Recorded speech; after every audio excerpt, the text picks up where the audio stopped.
Under the blistering suns of the scrapyard colony, the air reeked of rust, ozone, and something that might have once been oil, but had long since curdled into acidic grime. Machines hissed like wounded beasts in the distance, their hulking remains stacked like carcasses in a forgotten graveyard of war and waste. Amid the cracked metal and scorched sand, Kai Thorne worked with the patience of a man who had long since stopped caring if tomorrow came. His calloused fingers twisted around the stripped wire of a power core, coaxing life from a dead world. Sparks spat upward, lighting the shadows beneath his brow. The blast wave scars that laced his arms spoke of another life, one of orders, battlefield triage, and a loyalty that dissolved with every drop of blood spilled for corporate warlords. Here, in the wreckage of ambition, Kai found a kind of honesty. Nothing pretended to be more than it was. Trash. Like him. Then came the sound of boots, 5 of them, by the rhythm. One heavy, limping. Kai didn't look up. Thorne, drawled a voice like gravel soaked in moonshine. You still breathing, or is that corpse finally rusting with the rest? Kai sighed. The boot steps belonged to Marn Vex, a smug middle-tier enforcer of the scrapyard's ruling gang. Shirtless in the heat, chest scrawled with crude ink, symbols meant to mimic tribal authority. He fancied himself a king of bones. Depends who's asking, Kai muttered, eyes still on his makeshift fusion torch. You're in luck, Marn said. The boss likes you. Says you've been quiet, loyal. So he sent you a present. That got Kai's attention. He straightened slowly, spine stiff from hours hunched over scrap. I don't want anything from Rix. Marn smirked and gestured with a tilt of his head. 2 more enforcers dragged something forward from the back of their rust-beaten crawler. At first glance, Kai thought it was a body. Then the chains clanked. The girl, if she could still be called that, was barely clothed, caked in dirt and dried blood. Her long black hair matted against a face too thin, too sharp to be human. Pointed ears twitched, barely. Her eyes stayed shut. One leg was bandaged with frayed rags, the other hung useless. She was shackled to a wheelchair that looked scavenged from a pre-war hospice drone. The wheels were bent. Her hands trembled. She was alive. Barely. What is this? Kai asked, voice low. Entertainment, Marn said with a crooked grin. Pure blood, they say. Real alien noble stock. Took her from a crash skimmer outside the red zone. Didn't even scream when we brought her in. Creepy, that one. She's sick. Maybe. Maybe just broken. Either way, she's yours. The boss says you can keep her. Says it'll be funny, watching a ghost like you try to fix something already dead inside. Kai's jaw clenched, but he said nothing. The enforcers dropped the handles of the chair and walked away laughing, their footsteps dissolving into the churn of the scrapyard. The wind picked up, flinging dust into the sun. He approached her slowly. She didn't flinch when he crouched in front of her. Her skin, beneath the grime, was pale with a strange violet hue. Thin scars laced her collarbone, some deliberate, ritualistic. Her wrists bore the unmistakable bruises of long-term restraint. Hey, Kai said softly, reaching into his satchel for a canteen. You still in there? Her eyelids fluttered open, golden irises. They locked onto his with the weight of 1,000 broken things. Not fear, not trust, just observation, like she was cataloging him, deciding how much threat he posed before choosing to die. He held out the canteen. She didn't move. It's water, he said, then took a sip himself and offered it again. This time, her fingers twitched. She tried to lift her hand, failed, and gave a sound, barely audible. A rasp. Kai moved closer, placed the canteen to her lips, and tipped it gently. She drank, one shallow pull at a time, and when he stopped, her eyes closed again. Her hand fell like a stone. That night, under the broken dome of what had once been a shuttle hangar, Kai wheeled her into the corner of his workspace. The wind howled outside, scratching at metal like feral things. Inside, it was quiet save for the whir of old ventilation units, scavenged from wrecks no one else bothered with. He cleaned her wounds with salvaged antiseptic. She hissed once, but didn't strike. Her body, beneath the filth, was covered in old injuries, burns, cuts, contusions. Torture, maybe. Or just long-term neglect? He didn't ask. He knew better. As he wrapped her side, he noticed a small metal plate embedded beneath her ribs. Not armor. A tag. He traced it gently. Engraved in tight, alien script. She opened her eyes again, watching him. "Name?" he asked. She tried to speak. Failed. Her lips formed a shape. He leaned in. "Say it again." This time a whisper. "Aries I." He nodded. "Aries I. I'm Kai. You're safe here." A lie, but one he needed her to believe. Over the next days, she remained silent.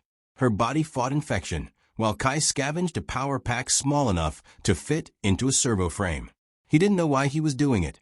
Maybe he hated the idea of her as a thing given to him. Maybe she reminded him of himself. Maybe he just needed to believe he could save something. When the exosuit was ready, he lifted her from a chair and fitted it piece by piece, his hands careful. The suit groaned, then adjusted. Aries' eye gasped, her first real sound of emotion. When her leg twitched, she looked down in disbelief. She walked 5 steps before collapsing. Kai caught her. "You're not a toy," he said. "You're not anyone's entertainment." She stared at him, breath ragged. "Why?" He paused.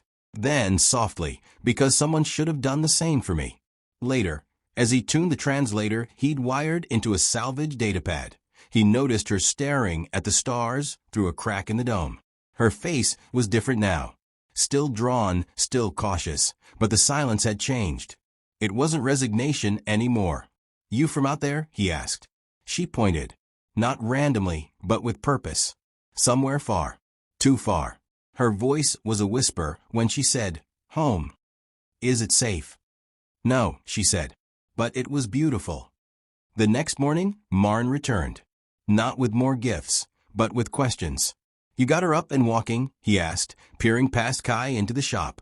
"Word is she ain't so broken after all." Kai didn't answer. His hand lingered near a plasma cutter. Marn grinned. "Just be careful, Thorn. She's valuable. Wouldn't want her getting ideas." That night, Kai bolted the shop door for the first time in years. When he turned, Aries' eye was watching him. She said nothing, but her hand touched the side of his arm, the smallest gesture of acknowledgement, of thanks. He stayed up late, going over old blueprints for an escape pod buried under the scrapyard's western ridge. It was suicide, but less suicidal than waiting for the world to turn its blade inward again.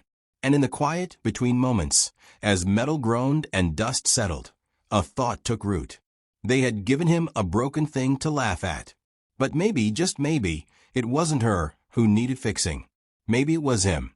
And maybe, just maybe, healing could begin with a single choice not to look away. Kai awoke to the whine of old servos and the smell of scorched insulation. For a heartbeat, he reached for a weapon that wasn't there. An old instinct still clinging to the bones of a soldier long buried. But the sound wasn't hostile. It was mechanical, deliberate. Aries' eye stood near the edge of the dome, her silhouette framed by sunlight breaking through the fractured metal. Her body, supported by the exosuit, moved with halting precision, each step a war against gravity and pain. She was practicing. It had only been a week since he'd rebuilt the suit, and already she moved like someone trying to outrun her past. "You're going to burn out the servos," he called softly, his voice still thick with sleep. "I need to walk," she replied without turning. "I need to run." Kai sat up, rubbing grit from his eyes. "You'll get there. Don't rush it. There's no time." Something in her tone made him pause. She turned to face him, the golden hue of her eyes catching the light like fire through glass. He saw the tremble in her limbs, but not from fear. She was frustrated, with herself, with her limitations, with the invisible countdown she hadn't yet shared. He stood, pulling on a jacket that had seen better days. "Talk to me, Ari. What's coming?" She hesitated. Her voice was quiet, the words shaped carefully, as if they might trigger something in the air around them. "The people who hunted me. They weren't raiders. Not scavengers. They're from the Directorate. A cleanup crew. Corporate." She shook her head. "Worse. Galactic custodians. They don't leave witnesses. And they don't stop hunting their mistakes." Kai felt something cold settle in his gut. You were cargo. No. I was evidence. He didn't press. She wasn't ready. But the message was clear. She'd survived something enormous. Something classified. And now it was hunting her. By midday, Kai had buried himself in the remnants of an old tracking relay. If she was right, and he knew she was, they didn't have long. Scrapyard's outskirts were notoriously thin on signal dampening. If anyone was scanning for anomalous tech or life signs, Aries' presence would be a beacon screaming across the void. He glanced up. She was reassembling a drone casing with efficient focus, her fingers deft despite tremors. She was learning quickly, adapting faster than any human he trained. He wondered again what her people had made her into before she fell. Later that evening, while repairing a severed cable beneath the platform, Kai felt a chill that had nothing to do with the desert wind. When he emerged, Aerie was staring skyward, lips parted. He followed her gaze. A ship, thin, black, orbiting without lights, visible only as a void blotting out stars. How long, he asked. Hours. Maybe less. They didn't speak again until nightfall. The escape pod was buried beneath 6 meters of compacted scrap near the old sector wall. Getting to it would take time and noise, both of which were in short supply. Kai laid out the tools, the path, the contingencies. Aerie listened, absorbing every detail like they were the last words she'd ever hear. When he finished, she placed her hand over his. You don't have to come. He looked at her, really looked at her. The burn scars on her ribs, the half-healed gash on her cheek, the steadiness that had replaced fear in her eyes. Yes, I do. He couldn't say why. Not out loud. Not yet. But somewhere along the rusted edges of his soul, something had stirred. A flicker of the man he used to be. Or maybe the man he'd never gotten the chance to become. They moved that night. Noise was unavoidable. The claw rig groaned as it peeled back layers of refuse, old drone chassis and shattered solar collectors shrieking as they were tossed aside. Aerie kept watch, her body tense, every motion a study in readiness. An hour in, they found it. The pod was intact, if ancient. The casing bore the sigil of an independent trade guild long thought extinct. Kai whistled low. This thing's pre-unification. You sure it'll fly? No, Aerie said. But I'm sure it can hide. That was enough. As they worked to fuel and reactivate the guidance systems, a ripple of static tore through the comms array. Kai froze. The hair on his neck lifted. Someone just pinged the network, he said. It's not local. Aerie didn't hesitate. They're here. The first strike came from above. Precision laser fire that vaporized half the crawler they'd parked as cover. Kai shoved Aerie behind a container and drew his plasma cutter, the closest thing he had to a weapon. Another blast rocked the ground, sending shrapnel slicing through a nearby wall. Move, he shouted, and they ran, weaving through the debris field like rats fleeing fire. A sleek drone dropped from the sky, limbs unfolding midair. It scanned the wreckage, then turned toward them, optics flaring red. Kai dove behind a collapsed shuttle wing. Tell me you've got overrides. I need a port, Aerie shouted. He pointed. There. Junction box. She sprinted, the exosuit's legs whining under strain. The drone followed. Before Kai could move, a beam lanced out, catching Aerie across the shoulder. She fell hard, smoke rising from her armor. Kai didn't think, just acted. He charged, swinging the cutter with everything he had. The arc sliced through the drone's sensor dome, and it spasmed violently before collapsing. Panting, he dropped beside her. You okay? She blinked, then coughed. Flesh wound. He couldn't help it, he laughed. A short, stunned bark. You're terrifying. Together, they dragged her to the junction.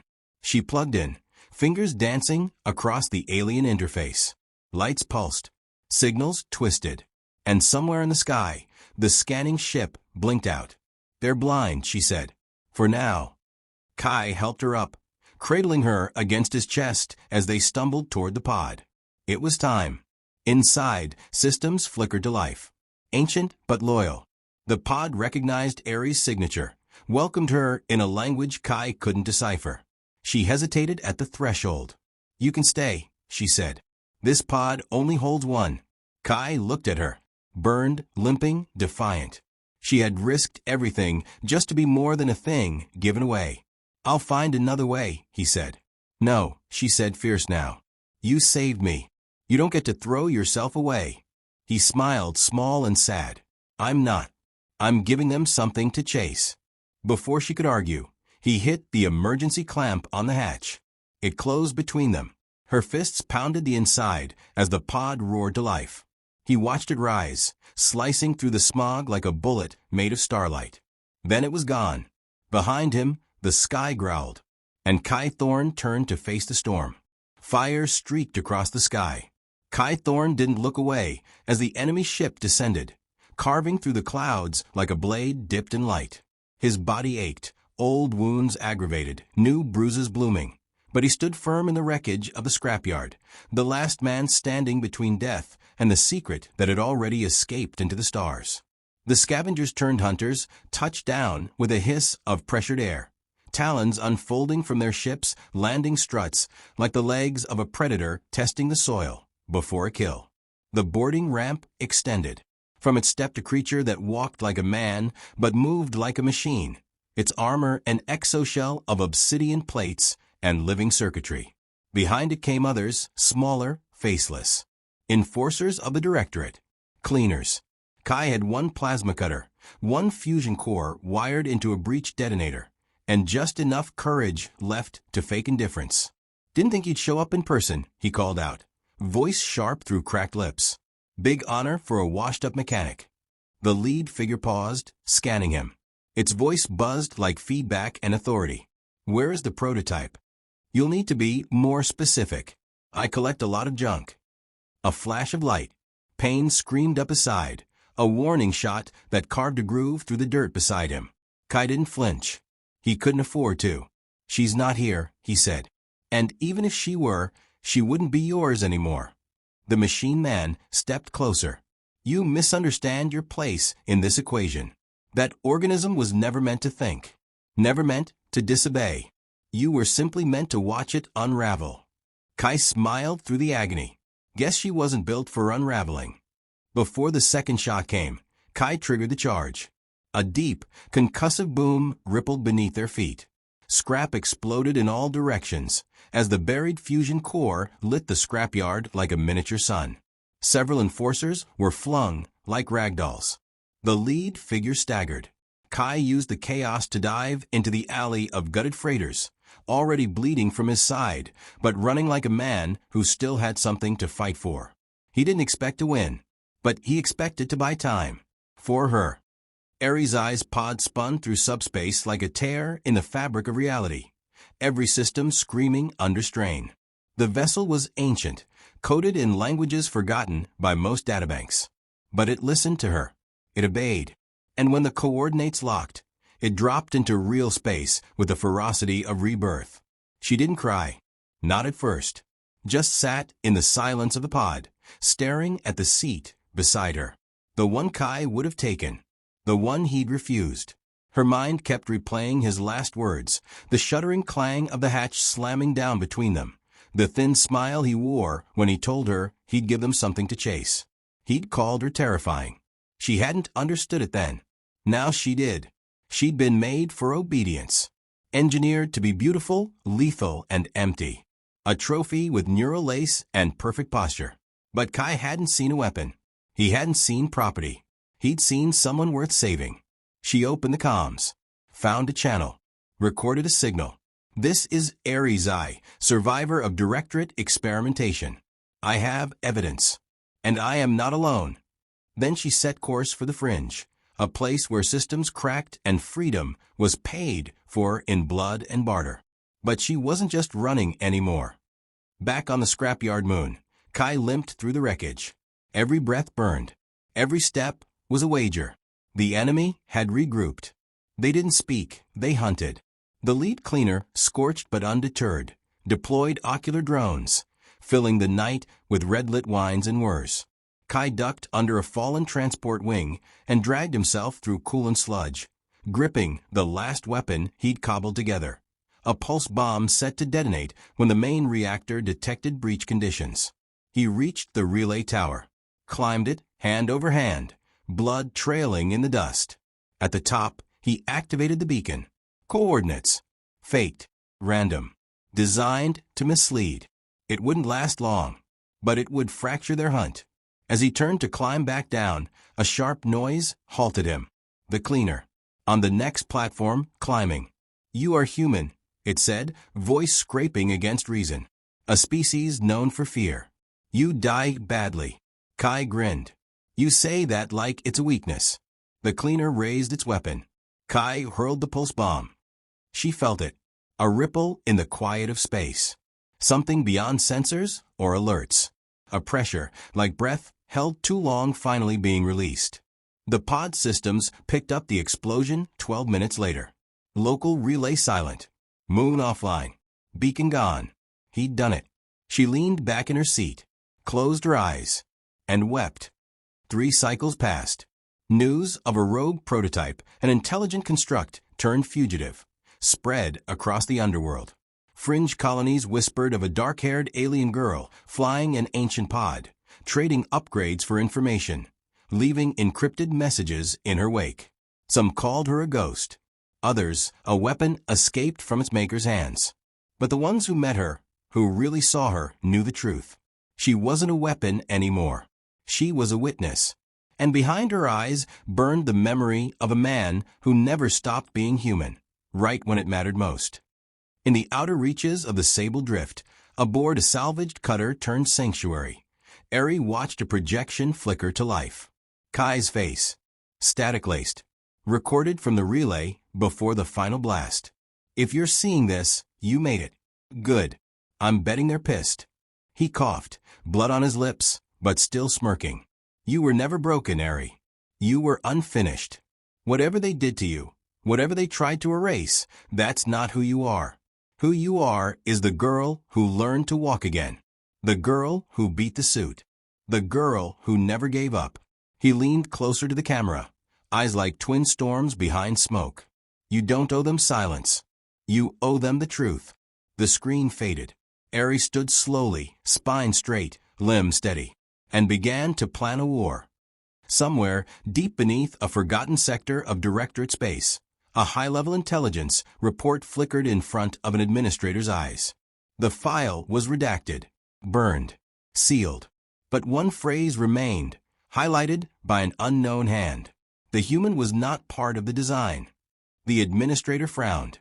They would remember him. Too late. He had already changed everything.